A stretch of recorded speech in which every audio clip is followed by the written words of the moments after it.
अस्सलाम वालेकुम स्टूडेंट्स, आज आपने क्वेश्चंस करने हैं on page 140। First question related to MCQs encircle the correct answer from the given choices. First देखिए, the word done will be zero when the angle between the force and distance is C option 90। इसकी reason page 120 पे left side पे first figure मैंने आपको बताई थी, उसमें क्या है कि आपके पास वर्ड डन कब ज़ीरो होगा, जब आपके पास एंगल क्या हो 90 का हो, ठीक है, तब आपके पास वर्ड डन की वैल्यू ज़ीरो आती है, ठीक है।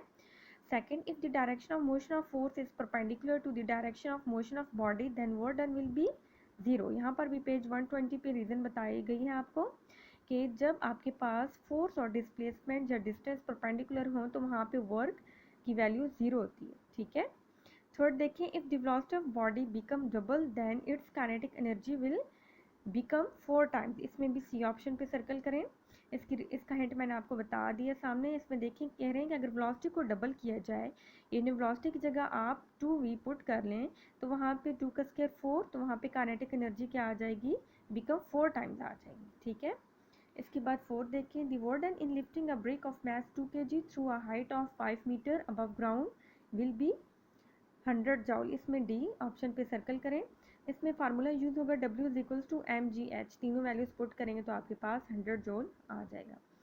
Fifth, the kinetic energy of body of mass 2 kg is 25 joule. Its speed is 5 metre पर सेकेंड। इसकी रीज़न आप भी अपनी बुक पे लिख लें। यहाँ पे आपके पास देखिए काइनेटिक एनर्जी आपको पता है हाफ एम वी स्केयर की कुल होती है, यहाँ पे वो स्पीड पूछ रहे हैं, ठीक है, यानी वी स्केयर आपने साइड पे कर लेना है, 2 मल्टीप्लाई हो रहा है यहाँ पर काइनेटिक एनर्जी के साथ जाकर डिवाइड हो जाएगा, मल्टीप्लाई हो जाएगा, और इसी तरह m मल्टीप्लाई हो रहे वी स्केयर के साथ तो दूसरी साइड पे जाके m डिवाइड हो जाएगा, ठीक है। तो यहाँ पे देखिए वी स्केयर है, लेकिन हमें तो वेलोसिटी v फाइंड करनी है, इसलिए दोनों साइड पे स्केयर रूट ले लेंगे। वैल्यूज पुट करने से आपके पास यहाँ पे स्पीड की वैल्यू 5 मीटर पर सेकेंड आ जाएगी, ठीक है, यानी ए ऑप्शन पे सर्कल करें। 6, which one of the following converts light energy into electrical energy, ठीक है। तो इसमें कौन सी चीज़ जो है लाइट को इलेक्ट्रिकल में कन्वर्ट करती है, ठीक है। तो यहाँ पे आप बताएंगे फोटो सेल, ठीक है। बाकी जो सारी ए बी और डी हैं ये सारी लाइट एनर्जीज हैं, ठीक है, ये सारी क्या करती हैं, ये इलेक्ट्रिकल एनर्जी को यूज़ करके लाइट एनर्जी में कन्वर्ट करती है। लेकिन जो फोटो सेल होता है ये किसको किस में कन्वर्ट करता है, लाइट एनर्जी को इलेक्ट्रिकल एनर्जी में कन्वर्ट करता है। इधर आप सी पे सर्कल कर लें, ठीक है, यहाँ पे सी ऑप्शन आता है। Seventh, when a body is lifted through a height h the work done on it appears in the form of its potential energy. यहाँ पे आप ध्यान में रखें कि हाइट है तो हाइट में हमेशा कौन सी एनर्जी होती है, potential energy. Next 8, the energy stored in coal is chemical energy. Coal के अंदर केमिकल्स होते हैं, केमिकल एनर्जी होगी, ठीक है। The energy stored in dam is potential energy. Dam में स्टोर्ड वाटर होता है तो वहाँ पे जो एनर्जी होगी पोटेंशियल एनर्जी होगी। 10th, in Einstein mass energy equation C is, ये भी आपने पढ़ा हुआ है, C is speed of light, ठीक है, बी पे सर्कल कर लें। Next, rate of doing work is called power, C पे सर्कल कर लें। रेट ऑफ डूइंग वर्क यानी W/T पावर की इक्वल होता है, यानी यहाँ पे सी पे सर्कल कर लें, ठीक है।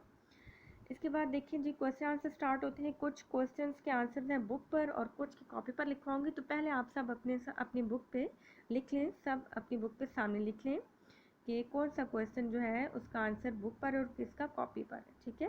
तो 6.2 पेज 120, यहाँ पे देखिए define work what is it's SI unit. इसके लिए आप पेज 120 ओपन करें।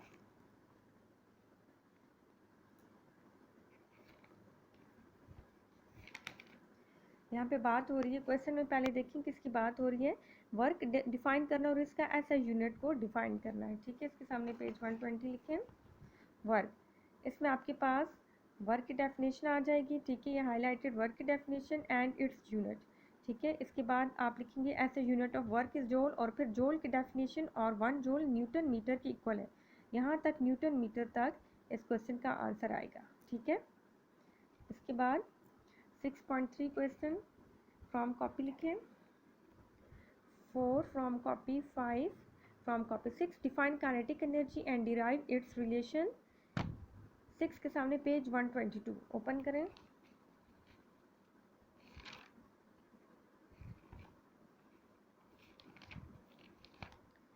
Define kinetic energy and it's relation. यहाँ पे आपके पास काइनेटिक एनर्जी की डेफिनेशन पहले लिखेंगे, यानी यहाँ से लेकर क्वेश्चन 6 यहाँ से लेकर ये सारा यहाँ तक आ जाएगा, ठीक है।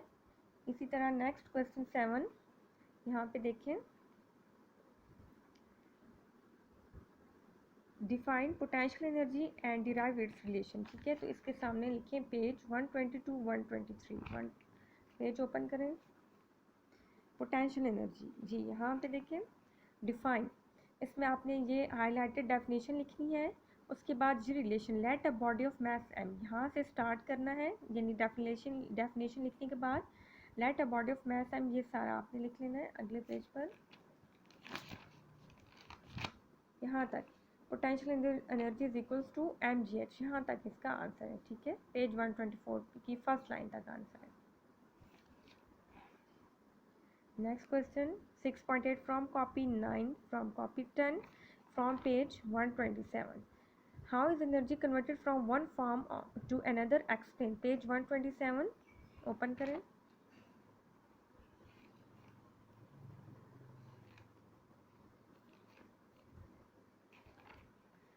एनर्जी कन्वर्जन, इसका आंसर आएगा जी यहाँ से, ये पूरा टॉपिक आ जाएगा 6.10, ये सारा हेडिंग्स के साथ आप लिख लें, फिगर के साथ तो ज़्यादा अच्छा लगेगा, यहाँ तक, ठीक है, ये पूरा टॉपिक आता है। Next question, next is question number 8, why fossil fuels are called non renewable form of energy, ठीक है, ये फ्रॉम कॉपी लिख लें। इसके बाद क्वेश्चन 9, जी अभी मैंने क्वेश्चन 8 मिस हो गया था, 9 के बाद अभी मैंने आपको 8 बताया, ठीक है। क्वेश्चन 10 देखें, how is energy converted from one form, जी मैंने अभी आपको क्वेश्चन 10 बताया, ठीक है। और क्वेश्चन 9 के सामने आप बुक पे देख सकते हैं 6.8 फ्रॉम कॉपी, 9 भी फ्रॉम कॉपी है। आप क्वेश्चन 10 जो अभी मैंने आपको बताया था वो निशान लगा दिए, क्वेश्चन 10 का है, ठीक है, पेज 127 पे।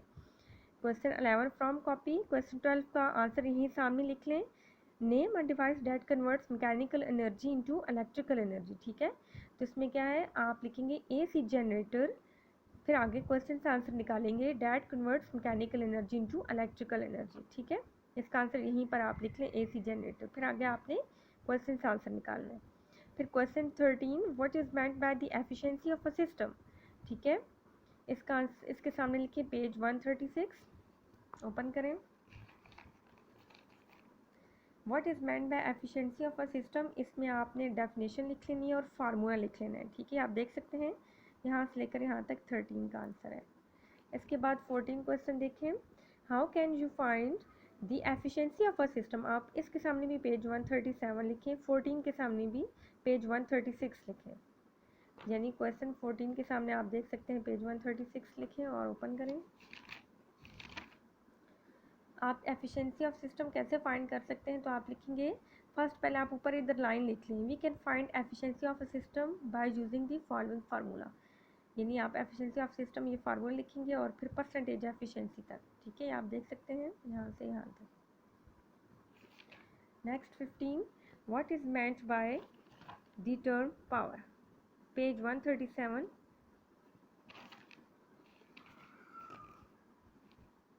इसमें पावर की डेफिनेशन आ जाएगी और इसका फार्मूला आ जाएगा, और यहाँ तक इज़ आल्सो स्केलर क्वांटिटी है, यानी 15 का आंसर यहाँ से लेकर यहाँ तक आ जाएगा, ठीक है। Next last is question 16, define watt, page 137 इसके सामने लिखें, वाट, यानी आपने वाट की डेफिनेशन लिखनी है, ठीक है। उसके बाद इसकी यूनिट्स भी लिख लें तो ज़्यादा बेहतर हो, ठीक है, यानी यहाँ से लेकर यहाँ तक इसका आंसर है। तो क्लास ये आपने जो जो क्वेश्चंस आपकी कॉपी पर करने वाले हैं ये आपने कॉपी पे लिख लें, ठीक है।